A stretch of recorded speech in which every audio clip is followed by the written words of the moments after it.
Hey, what is up, everybody? This is Stevie Breach coming to you here today. I watched a little Halloween Havoc last night. Basically, I was trying to get pumped up for the big Halloween. And how do you do that other than watching some classic WCW action named after the holiday itself with Halloween Havoc 1992? 1992 was honestly a big year for WCW. They had signed one of their biggest free agents, having him come over from the WWF. That would be Jake the Snake Roberts.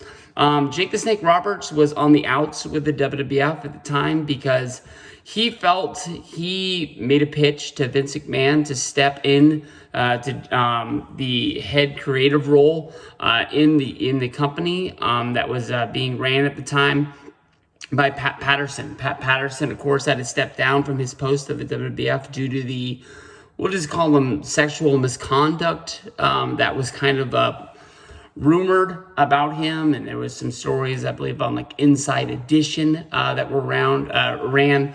That's another video for another day. So honestly, we're going to dance around that topic. Jake the Snake Roberts said that he made a pitch in order to get that position. Vince said that that would be a good idea, and then ended up deciding to leave the position open out of respect for Pat Patterson and moved on.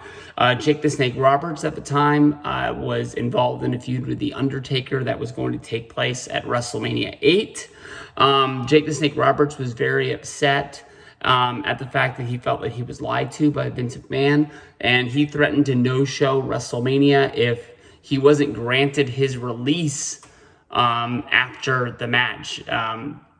Kind of like what happened with the Ultimate Warrior at SummerSlam 1991. Vince felt like he was backed into the corner. He gave Jake what he wanted. He gave him his release, and Jake the Snake Roberts left and went and signed a deal with WCW, who was being ran by Jim Fry at the time. Jim Fry, aka the guy who ran Pizza Hut, that when Ted Turner felt that he didn't want somebody from wrestling running the company, said, hey, we'll have you run the company. While Jake the Snake Roberts was waiting out his 90-day notice that went along with his release from WWF, Fry stepped down. Bill Watts stepped in. There's some sticky situation. Bill Watts and Jake the Snake Roberts don't really get along. Bill Watts was told to come in and really fix what was WCW that was kind of bleeding money at the time, and just trying to, make some changes that would have them compete with the WWF more at the time. And one of the things that he looked at first was how much money Jake the Snake Roberts was making at the time, and he cut his deal, sort of knowing that the way he left Vince McMahon and the WWF, he would really have nowhere else to go. And this was the start of a sticky situation for Jake that honestly would not last that long. Jake ends up wrestling this one match at Halloween Havoc, and early November, he's out of WCW and he's doing tours and independence. I honestly believe that this was the start of his downhill. We wouldn't see him in WWF, I believe, for 4 more years, so around 1995 to 1996. Around that time is kind of when they're filming Beyond the Mat, and you see Jake the Snake with a lot of his problems. I think that was him not having a steady paycheck coming in from a large company, and him just being damn right depressed and just falling into drugs and alcohol, and a lot of the things that he said came from being away from his wife and being on the road, and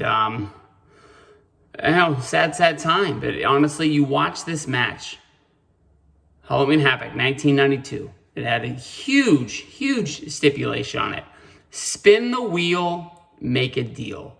You buy the pay-per-view, you don't even know what type of match he's going to have with Sting till the pay-per-view is going. They end up having the actual spin the wheel presentation as it's running along in the show. It's not like they spin the wheel on the way down to the ring. They had to get the ring ready for whatever type of match it was going to be. You look at it, there's a chance that it's a Texas bull rope match, a spinner's choice match, Russian chain match, dog collar match, I quit match, barbed wire match, cage match, lumberjack with belts match, Prince of Darkness, Texas death match, coal miner's glove, or a first blood. I'll tell you this much. I honestly don't know what a Prince of Darkness match is. Maybe that's just they turn out the lights and you fight in the dark. Lumberjack with belts isn't the best stipulation in the world, but I'll tell you what. This damn wheel landed on the worst stipulation that was on there. Coal miner's glove, I've done a little bit of research. This was a match that honestly was kind of big in its heydays on the independents.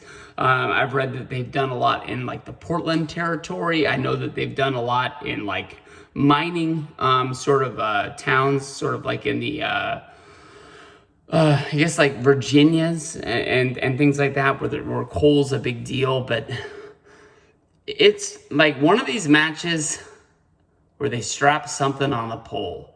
Anytime anything's on a pole in wrestling, it's never that good.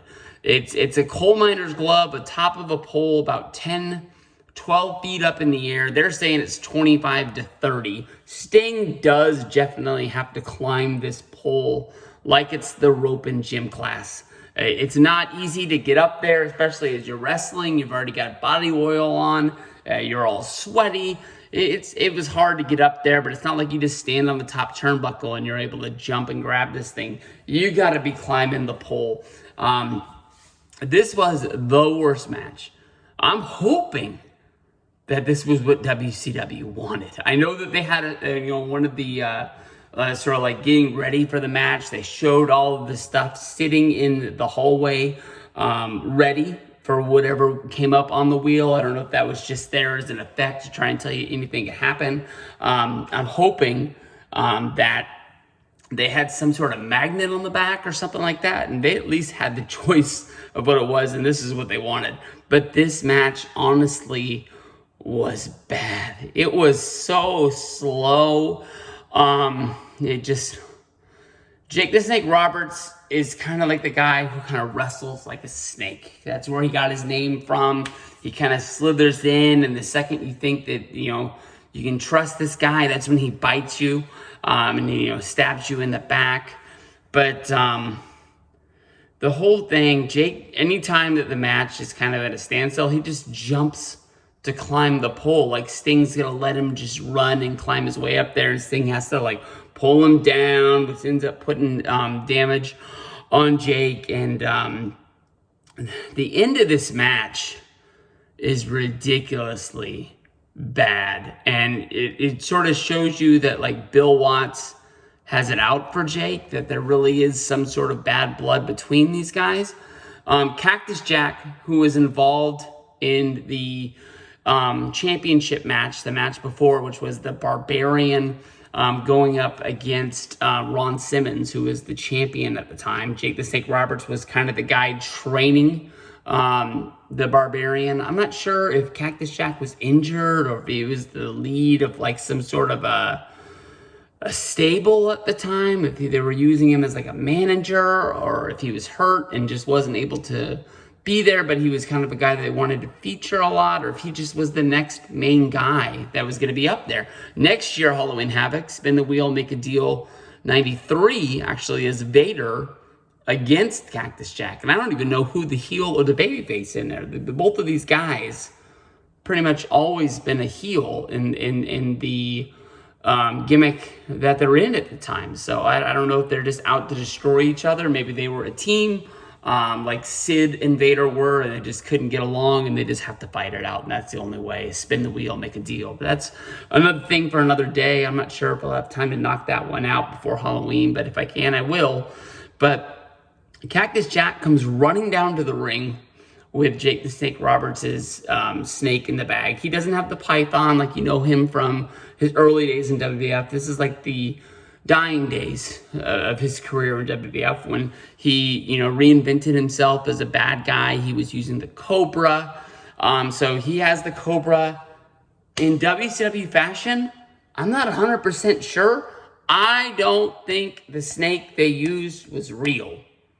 Even if they did, inside of the bag, Jake had almost like his own coal miner's glove to handle the snake that he puts on before he reaches in there and grabs it.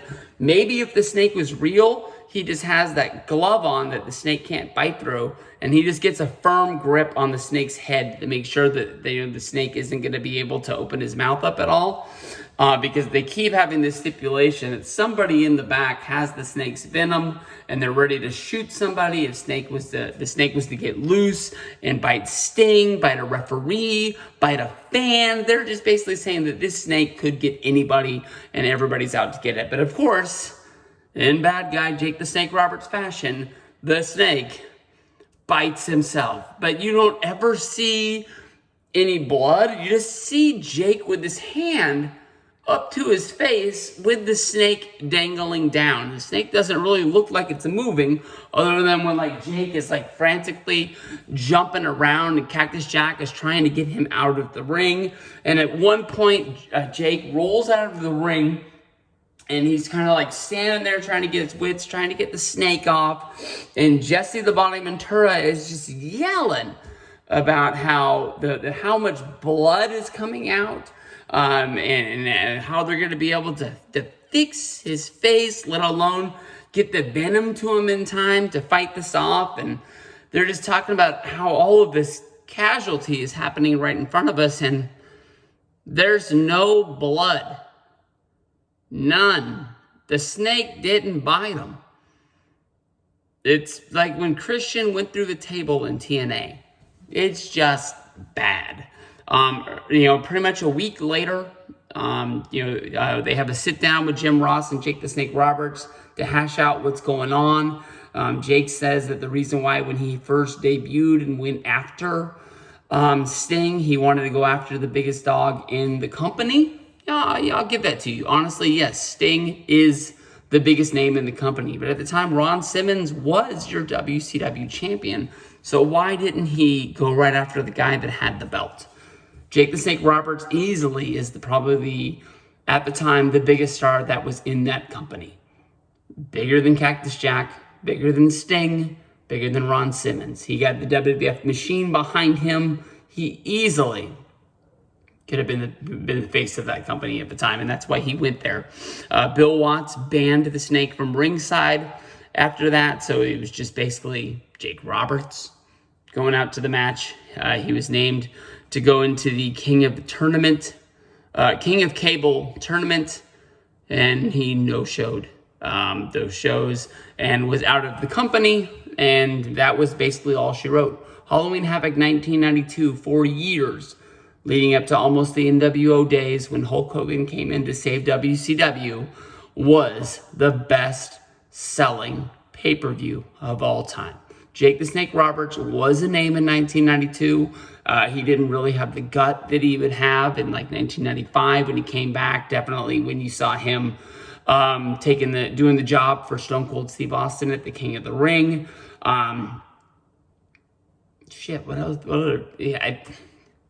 He didn't have a match against Warrior then. I can't really remember that run in WWF when he came back and he was the preacher and he was preaching the good name, but in the back he was doing all those bad things that we saw him do in Beyond the Mat. So I'm hoping that my good buddy Gemini888, I'm sure that he has a good thought on this spin the wheel, make a deal with what was his name?